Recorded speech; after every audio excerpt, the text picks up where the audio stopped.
Hello mga kabarangay, ngayong araw ay magsisimula ang amin na year-end assembly.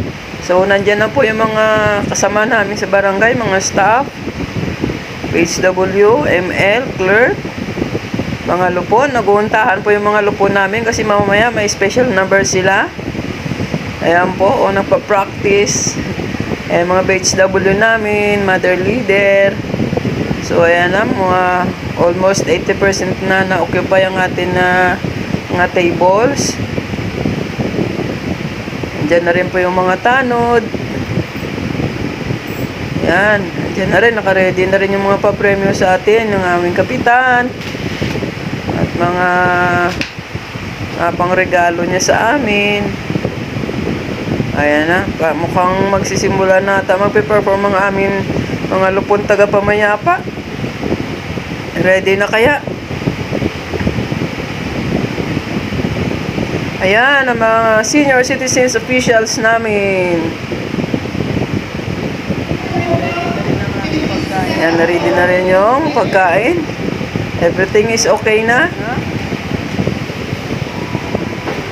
Ayan. So, mag-pray daw muna bago kumain. O bago mag-start ang lahat, mag-pray muna. Ayan ang MC namin na COVID. Titingnan natin kung sino ang unang tatawagin para mag-perform sa gitna.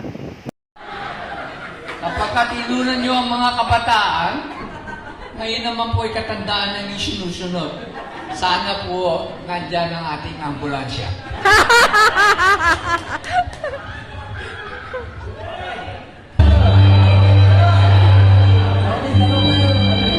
Ang pagdalaw ng mga pastor at tatlong hari, hindi pa naglalaon ng kasal ni Jose kay Maria ng youth na lahat ng tao sa buong Roma ay magpatala sa sekso.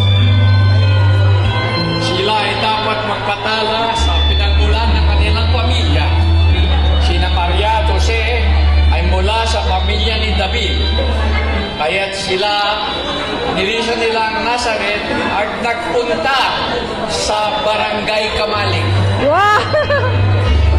Ay, layo! Ang mahabang paglalakbay ay mahirap pagkat si Maria ay nagdadalang tao at malapit nang magsilang.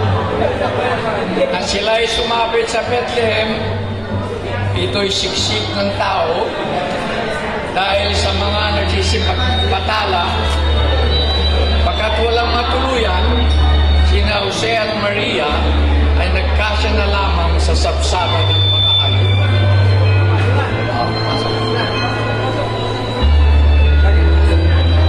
Dumarating na si Jesucristo na kasama ang kanyang yaya.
That's great performance from our senior citizens. So, thank you for watching. Merry Christmas and a Happy New Year sa ating lahat.